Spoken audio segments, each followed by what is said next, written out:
Oh, I'm ready to go now. Okay, I never know when it's off. Okay. I pointed my finger at you. A little slow on the uptick today. Good morning. It's Tuesday Tidbit again. Just a quick note from last week. We did not expect to have quite the response to the needles, enthusiastic response. to the needles that we did. So if you have not gotten your package yet, that's because we had to reorder them. And they were in stock, so it's not a problem.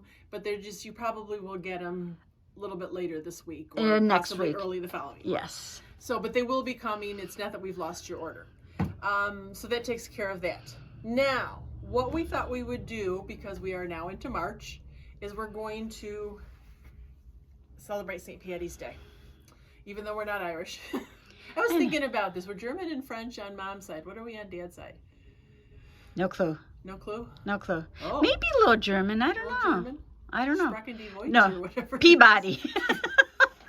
Not Mr. Peabody. No, but that's Anyways, what Grandma's name was, Peabody. So what we thought we would do is give you a nice quick mug rug thing that you can whip these out. And you don't have to be, what do they say? Everybody's Irish on St. Patty's Day. Yeah. So everybody needs to have a little bit of green. So we've got this cute little mug rug that we're going to do with you. And it's going to be a free pattern that we can either, man, we hadn't decided about that one. But anyways, we're going to do this completely by machine. So you have options of what you're going to, if you want, because we're going to throw together a little kit for you, if you want it. And what it will have in it is 6 different fat 8s. And then it's going to have a piece of fusible web for the shamrock. And then this is binding in your shamrocks. So the kit comes to $15. That includes shipping, everything. So the shipping is free on that guy. So $15, and you can get at least 4 of them out of here, probably a little bit more.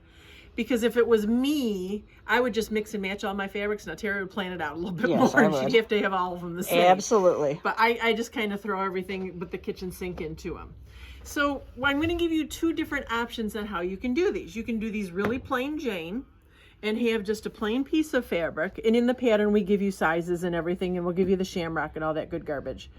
But I did this as a flip and sew. So what I did is I took my backing and I put my piece of batting on it, and then I put this piece of fabric down on top of it. Is that what you've got on the other side? Under your arm? No, not yet. Not yet. Not yet. So then what I did is I put my yellow on top of there, sewed it through everything. And now mind you, you've got to have your walking foot on your machine at this point. Sewed down through here and flipped it out. And then I ironed on my shamrock, and I'm ready to put the binding on it, which we're going to get to in just a sec. Now, I'm just going to interject here. Sure. Marty hasn't stitched down the shamrock yet. This one I have. Oh, you did? Yes, I did. So show the back side. So what I did is when I ironed the shamrock on, I stitched it through everything. Now, with doing the flip and sew, this seam now becomes quilted because you've stitched through everything. And if you applique through here, then that side is quilted also. So you can see where I matched, I put a green thread in my bobbin. So you can see this is where I actually stitched the 2 pieces together, and then this is where I buttonholed the shamrock. So it's all quilted now. So it's all quilted. Yeah. I mean, you can whip these things out probably in about 15 minutes if you wanted. Yeah, I would say. If you went and go with the plain Jane. Now, if you wanted to have something a little bit more special, what you can do is, again, you can see here, whoops, with my threads, I marked a line on my piece of fabric. I still have my backing and my batting all layered up, and I marked a line on here. And what I did is I put my first piece down. Which is under your hand? This guy. That was your first piece? This was my first piece. And then I put my black right sides together, stitched till that line, and then flipped it out. And then I added the white on, flipped it out, the beer mugs, flipped it out, and then the green is my last one, flipped it out.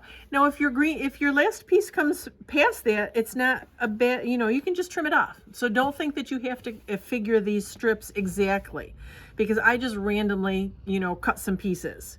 I think I started with the 6.5 inch length with these guys and then random widths. So these were kind of my pool of things to pull from.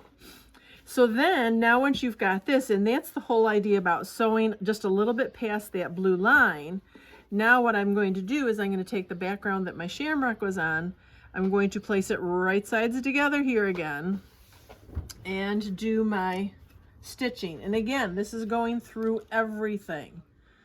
So it's one-stop shopping, one-stop sewing, one-stop quilting. Yes. We're not having anything that we're really having to think about here.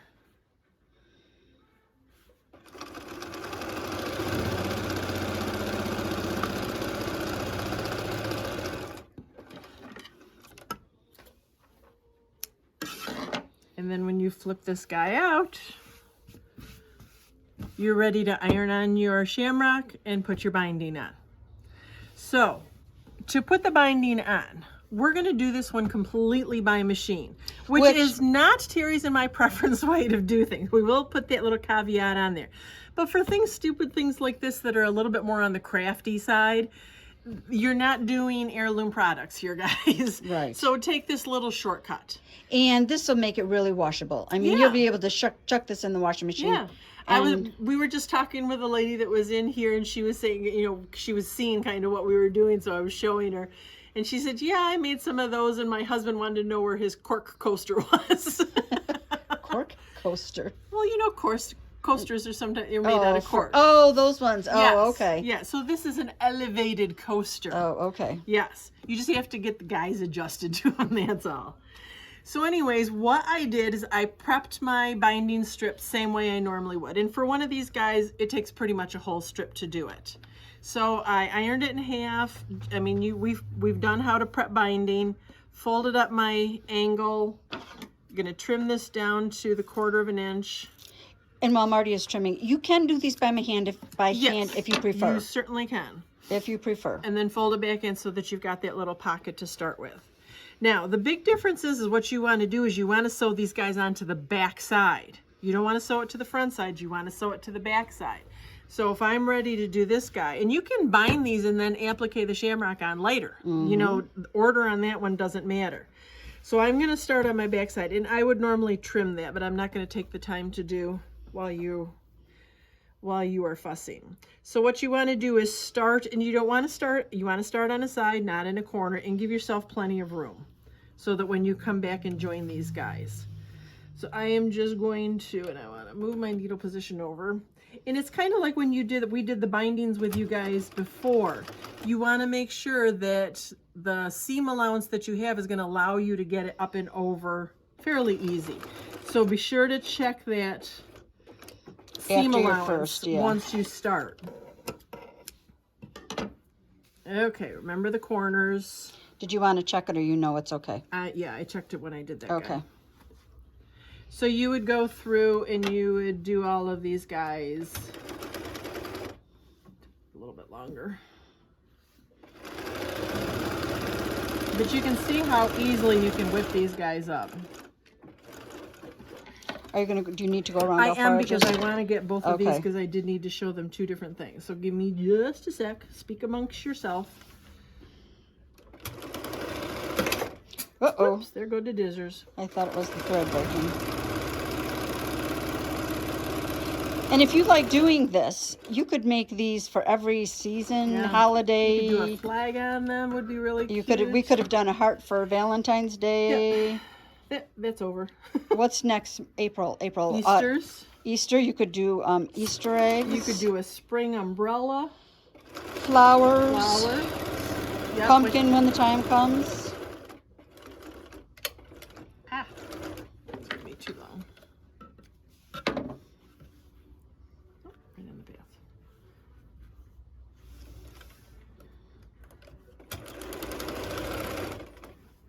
Okay, remember we're joining back up here. We're gonna lay that guy down flat. And this is where my angle is, so I want to stitch just to that. Shop it off. And we're gonna trim this guy off. Tuck it back in the little pocket.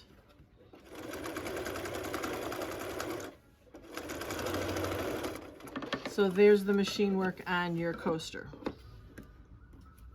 Oops. Ta-da.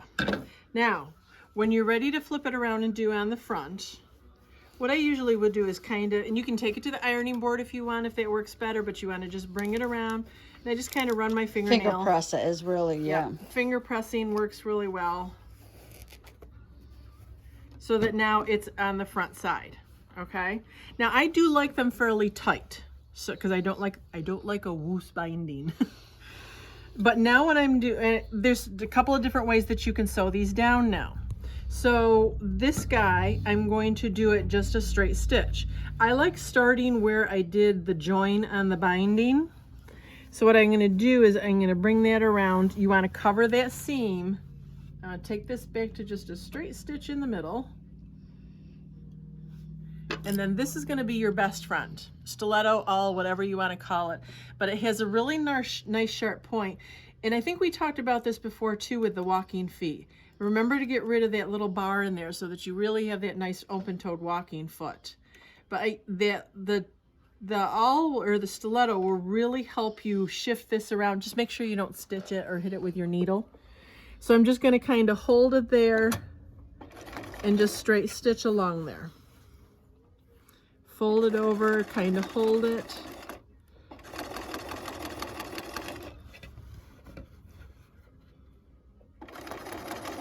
And again, as we said, this machine quilting, I mean, I understand people do it because, you know, they may have hand issues or, you know, it's just not their thing to do handwork. But we always have thought that a binding done, you know, with the handwork first is just a little bit nicer. Now, when you get to a corner, kind of give it a, you know, a little nice tug in there so you can see that this is coming nice and flat, but you're getting your angle here. And then what you can do is you bring this up. This is where it takes about 15 hands, but you can't fit them in here anyways. Get that folded over. You can use your awl to kind of shift things around, get where they need to be. And stick the awl right down into it. And then you put it right there in that point.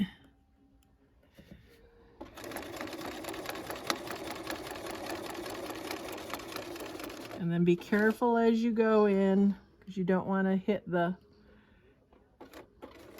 stiletto. So as soon as you get into the new piece where that fold is, you just want to turn the corner and move all the way around, keeping on going.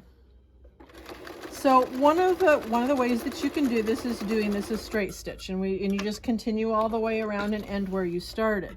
But if you want to get a little fancier, we buttonholed the shamrock on this so you can buttonhole the binding. You're still going to start it the same way. You're going to bring it around, but you want to set your machine up back for your buttonhole again. So I'm going to do that. And if you had variegated thread, you could use that would be if you fun. want. Yes. Now, when you start this guy, and Terry, I don't know if you can get in there, you want the needle to start actually not in the fold, but in just to the left of the fold. Is that what you're saying? Here, let me stay for just a second. You want your needle. Ooh. I was not holding the camera when they happened. That was me. The handoff was not great. So anyways, you can see I've got the needle is not in the fold of the binding. It's actually into the background. So now you can have it back. And we'll hopefully won't have to splice this again. And I'll see if I can do this around Terry here. So what it's going to do is going to take a couple of stitches forward here. And whoops, I got it the wrong way. Hang on, hold that thought. And you want a fairly good size buttonhole. You don't want this little teeny tiny thing. Right. You want to catch that fold down nicely. I did put it on. Oh, I don't want it that way. That's why. Let's try this again. See? Oh, and somebody's knocking on the door. Here, I can see if I can finish this. Okay. So, what you want to do. Well, this is really a professional one this month. I'm going to widen that out a little bit more. Okay, so you can see what I'm doing is I'm catching that as it's going along.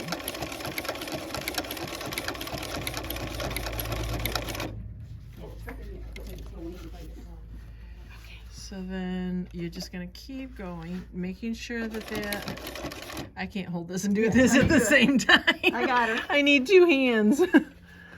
Okay. We never said we were professionals, guys. Oh, I have a degree in cinematography. So you can see that's what we're just going down through. As I say, it's a really bad job because we're trying to do things too much. But you can kind of see you get the idea that that's just going to be a little bit of a decorative stitch on the outside edge. So whichever way works better for you, that's the way to do it. But then you've got mug rug is finished. Yeah. It's all done. You I mean, like I said, you can whip 4 of these out in a heartbeat. Well, we just took less than 15 minutes, and that was from beginning to end, and that was all our chatting. Right, and that was all chatting Oh, and screwing up. I was sorry. going to say, where do you have that pointing to? Not in the right spot. This one is a disaster. We're so sorry. Okay, so anyways, And my finger's in the wrong spot. That is Tidbits for this week. So if you wanted one of the kits to, like I said, it would do at least 4, possibly more. $15 includes the shipping. You can go ahead and we'll have a link to those below. We will put a link? Yes. Okay. We won't, but Beth will. Okay. All right. So other than that, I think we're good to go, and we'll see you next week. Bye. Bye.